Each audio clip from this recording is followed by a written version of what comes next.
अस्सलाम वालेकुम जी। बहरहाल कुछ दिनों से जो भी सूरत हाल रही, PMLN का जो अपना कारकुन है वो डिसहार्ड हुआ, उसने रिएक्ट किया और हद से ज़्यादा बोला। और उसका बोलना जो इंसान है उसका हक बनता है, क्योंकि जो ज़िंदा कौमें होती हैं, ज़िंदा जमातें होती हैं, ज़िंदा ग्रोह होती हैं, वो रिएक्ट करते हैं।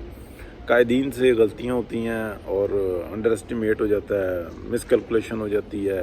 एडमिट कर लें, आगे चलें तो अच्छी बात होती है। मियां मोहम्मद नवाज़ शरीफ का जो काम किया हुआ है ना, और जो लोगों के दिल और दिमाग में जो उनका मकाम है, वो इतनी आराम से ना खुर्चा नहीं जाएगा। अभी ये बड़े शोर मचा रहे हैं कि इलेक्शन करवा लें आज ही, तो जैसे 20 सीटों का रिज़ल्ट आया और ऐसे ही जो था ना पूरे पाकिस्तान से आ जाएगा। ये 20 सीटों का जो रिज़ल्ट है ना, उसने PMLN को एक मैसेज दिया। मियां मोहम्मद नवाज़ शरीफ और मरीम नवाज़ शरीफ और दीगर जैसे शाहिद खान अब्बासी और जो दीगर बहुत बड़ी तादाद है, सबका नाम लेना दरअसल मुश्किल हो जाता है। बहुत गौर करें, आपने तरबियत की है अपने कारकुन की कि हम अगर गलत करें तो आप हमें भी रोकें। PTI की जो तरबियत है वो उसके बिल्कुल मुखालिफ है। वो कहते हैं कि इमरान खान कहता है कि मुझे नाउज़ बिल्लाह अस्तग़फिरुल्लाह नबूवत से भी ऊंचा दर्जा दो, और मैं तो महात्मा हूँ, मेरी हर गलती माफ़ है, हर ख़ता माफ़ है, और जो ख़ता भी मैं करता हूँ वो ख़ता नहीं होती, वो भी सवाब का काम होता है। आपकी तरबियत बिल्कुल उल्ट है, मुआशरा बनाने वाली है। तो कड़वा घूंट पिए हैं, हुकूमत जाती है जाए, जो भी वर्स्ट कंडीशन आती है, जो मर्ज़ी जर्नैल आ जाता है, लेकिन अपनी पार्टी की इस्लाह करें, तरबियत करें, और बस अगर ये कर ली ना तो मुआशरा सेट हो जाएगा। बहरहाल इसके ऊपर मीटिंग होनी चाहिए, बात करनी चाहिए। जो आपका कारकुन है, जो मोहब्बत करने वाला है, उससे रब्ता करें, जिस तरीके से हो सके रब्ता करें, फिर ये मामलात बिल्कुल सीधे हो जाएंगे। वोट आपका इंटैक्ट है, लेकिन इलेक्शन आज हो या 1 साल के बाद हो, इलेक्शन फेयर हुआ तो मियां नवाज़ शरीफ बहुत बड़ी 2/3 से भी ज़्यादा अक्सरियत लेके आएगा, और अगर जो ना करवा सके तो फिर मामला ख़राब है। मियां मोहम्मद नवाज़ शरीफ को जो इस वक्त में पाकिस्तान में भारी लफ्ज़ बोल रहा हूँ रिजेक्ट किया गया है, वो इसलिए किया गया है कि उन्होंने सीधे रास्ते पर चलने की तलकीन की, सबक दिया, सच बोला, हक की बात की।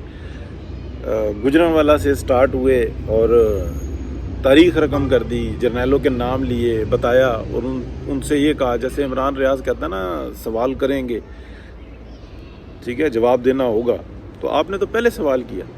तो मियाँ साहब जब आप वहाँ से पलटे हैं तो आपको रिजेक्ट कर दिया। और दूसरी बात यह है कि 1 दफ़ा, 2 दफ़ा, 10 दफ़ा, 100 दफ़ा एक बात को आजमा लिया गया कि ये जब मुंह खोलते हैं ना तो झूठ ही बोलते हैं, और अगर ये सच भी बोलते हैं ना तो इनका जो दूसरा होता है ना, उनको पलटा देता है। वो कहता है ठीक है, यहाँ तक तुम्हारी बात रही, अब आगे काम ये करना है। इसलिए कि किसी भी एहसास की वैल्यू वहाँ पे नहीं है, वो सब्जेक्ट ही है। तो सब्जेक्ट को वो तोड़ मरोड़ लेते हैं।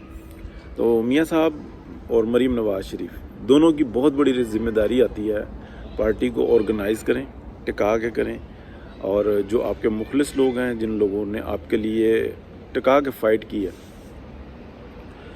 वो लोग नहीं जो आपकी नज़रों में आ जाते हैं हफ्ते बाद, महीने बाद, वो नहीं, या MNA MPs बनने के चक्कर में, वो नहीं। वो लोग जिन्होंने अंधाधुन आपके लिए फ़ाइट की है, वो लोग अक्ल और शऊर रखते हैं, वो उनको इंसान समझें, उनसे रब्ता करें, उनसे मशवरा लें, थिंक टैंक बनाएं। और अगर जो नहीं करेंगे तो अभी तक तो मैं ये देख रहा हूँ कि ग्राउंड पे इतनी नाहली नलायकी है PMLN की, अगली शिकस्त भी सामने खड़ी हुई है। लेकिन अगर थोड़ी सी तब्दीली कर ली तो फ़तह ही फ़तह। और अगर जो ये समझ लिया कि अच्छा ये सोच रहे होंगे हमको यूं कर लेना चाहिए, तो बस फिर हार आपके ही पल्ले है। बहरहाल हार आपकी जो हार होती है वो पूरे माशरे की हार होती है। मैं ये कहता हूँ कि सबसे रब्ता करें। मियां मोहम्मद नवाज़ शरीफ को ना बीच में भी किसी ने मशवरा दिया, मुझे नहीं पता कि किसने दिया, लेकिन उन्होंने ये कहा कि वार्ड की सतह पे मुझे 30 बंदे या 40 बंदे चाहिए, पैगाम दिया। और उसके बाद पता नहीं किसकी ज़िम्मेदारी, जिसको भी ज़िम्मेदारी दी, भले वो मरीम नवाज़ शरीफ को ही दी, اس نے نالائکی کی انتہا کر دی. یہ ذمہ داریاں آپ دیں اس کو جو کام کرنا جانتا. ایک بات، اور یہی وہ بنیادی طور پہ چیز ہے کہ آپ نے اس ملک کی حقیقت کو سمجھنا ہے. اور اس ملک کی حقیقت یہ ہے کہ ہمیں ناانصافی سے بچنا ہے کورٹ سے، کہ کورٹ سے ہمارے ساتھ ناانصافی ہوگی، ہمارا جو معاملے کو ڈکیتی پڑے گی وہ کورٹ سے پڑے گی. اور ہم نے اپنے ووٹ کی حفاظت کرنی ہے چوکیدار سے. جب ہم اس بات کا تہیہ کر لیں گے کہ ہم نے چوکیدار سے اور کورٹ سے بچ کے چلنا ہے تو یہ کوئی اتنا مشکل کام نہیں ہے، صرف آرگنائز ہونے کی بات ہے. پاکستان کی اکثریتی عوام جو ہے نا آپ کے ساتھ ہے، کیونکہ وہ آپ کا کیا ہوا کام دیکھتے ہیں، ایمانداری دیکھتے ہیں. وہ یہ کہتے ہیں کہ یہ بے ایمان جج جو یہ ابھی 3 کا ٹولہ سامنے ہے اور ان کے بڑے جو پہلے تھے سب نے کھنگال لیا. میاں نواز شریف کی 1 روپے کی کرپشن نہیں نکال سکے، PMLN میں سے کسی کی کرپشن نہیں نکال سکے. الزامات، بے بنیاد دعوے، اور ان کے اوپر ہی وہ کیس بناتے رہے، پرسیپشن کے اوپر وہ فیصلے دیتے رہے. یعنی کہ انتہا ہے پریزیوم کے اوپر فیصلے آئے ہیں. دنیا کی تاریخ میں کبھی ایسا نہیں ہوتا. مہذب جہاں جو معاشرے ہوتے ہیں اس میں ایسا کبھی نہیں ہوتا. تو بس آرگنائز ہونا، ابھی دیر نہیں ہوئی، ابھی بہت کچھ ہو سکتا ہے، لیکن سیدھا راستہ پکڑنا ہوگا، بات کرنی ہوگی، بیٹھنا ہوگا، اور ان کو عزت دینی ہوگی جن کو آپ کے ارد گرد جو لوگ ہیں وہ یہ کہتے ہیں یار بس ٹھیک ہے، ان کا فرض بنتا ہے تو یہ کرتے ہیں تو ٹھیک کرتے ہیں نا، ہم کم قربانی دے رہے ہیں. جو ایسی بات کرے نا آپ اس کو بتائیں یہ وقت نہیں رہا. اس وقت میں میرے جیسا ایک شخص جو ارشد پرویز ہے، جو اٹلی میں بیٹھا ہوا ہے، کسی کی ٹویٹ آتی ہے تو آدھے منٹ سے پہلے میں نے دیکھا تو میں نے جواب دے دیا، اور مریم نواز شریف نے دیکھا تو انہوں نے جواب دے دیا. مریم نواز شریف کی ریچ زیادہ ہے، میری ریچ کم ہے، لیکن ایک ایسا مقام بھی ہے جہاں پہ ہم دونوں کی ریچ برابر ہے. تو وہ ایک پولیٹکس کے اندر ہیں، وہ خدمت کر رہی ہیں، ہم اپنی ایک کہہ لیں کہ خدمت کر رہے ہیں لیکن ایز اے ہابی کر رہے ہیں. بس ایک شغل بھی ہے ہمارا اور خدمت بھی ہے، یعنی کہ ہم خدمت کر رہے ہیں لیکن اس طرح کی نہیں. ہم نے الیکشن میں نہیں جانا، ہم نے اپنے جابز کرنی ہے، ہم نے اپنے کاروبار کرنے ہیں. تو اس بات کو سمجھنا ہوگا. ہم تھوڑا سا جو نا گراؤنڈ پر بھی ہوتے ہیں اور سائڈ پر بھی، اگر رابطہ نہ کیا نا بڑا نقصان ہو جائے گا. اگلا الیکشن تو گیا، جو یہ اتنا بڑا نقصان اٹھایا اس کے اندر اپنی پارٹی کو اعتماد میں لینا ہوگا، کارکن کو اعتماد میں لینا ہوگا، اور آج بھی لے لیا تو یہ الیکشن کہیں نہیں جاتا. الیکشن کسی کی جرت نہیں ہوگی کہ یہاں سے کوئی الیکشن کو ادھر ادھر کر دے، لیکن جو طریقے آپ دیکھ رہے ہیں وہ نہیں ہو سکتے. دور حاضر کو، 5th جنریشن وارفیئر کو نہیں سمجھ میں آتی. مشکل نہیں ہے.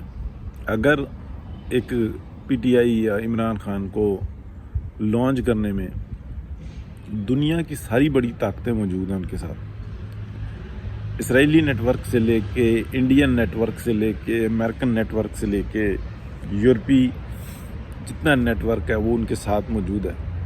لیکن آپ اس بات پر یقین رکھیں، اپنی عقل پر نہیں، اللہ کی ذات پر یقین رکھیں، اور اس بات پر یقین رکھیں کہ سچ جو ان سا ہوتا ہے نا، جب کھڑا ہوتا ہے نا اپنے پیروں پہ تو اس کے سامنے کوئی جھوٹ نہیں ٹک سکتا. لیکن بنیادی طور پہ جب اگر پرنسپل سے ہٹ جائیں گے اور کسی کے بات کہی ہوئی، کسی کے جملے کہے ہوئے نوٹ کر کے اور یہ کہیں گے کہ اچھا یہ ہے وہ فلم کی سٹوری جو بہت چلتی ہے، اور ہم نے اس کو عزت نہیں دینی. اللہ کی بارگاہ میں ایک غریب سے غریب پاکستان کا اور ایک میاں محمد نواز شریف جس کو اللہ نے بہت عزت دی ہے، پیسے والے تو بہت ہیں، سب ایک برابر ہیں. وہ ایک واحد عدالت ہے جہاں پہ سب برابر ہیں. اللہ کی زیادہ بہتر کرنے والی ہے. بس جو ہونا تھا ہو گیا، اور فوری طور پہ جو ان سے نا آرگنائز ہوں، دیکھیں کہ کہاں پہ کس طریقے سے، کن طریقہ کار سے، کس نیٹ ورک سے آپ تھنک ٹینک بنا سکتے ہیں. اس میں بہت ساری باتیں ہو جائیں گی اور انشاءاللہ بہتری ہو جائے گی. اوکے جی، اللہ حافظ.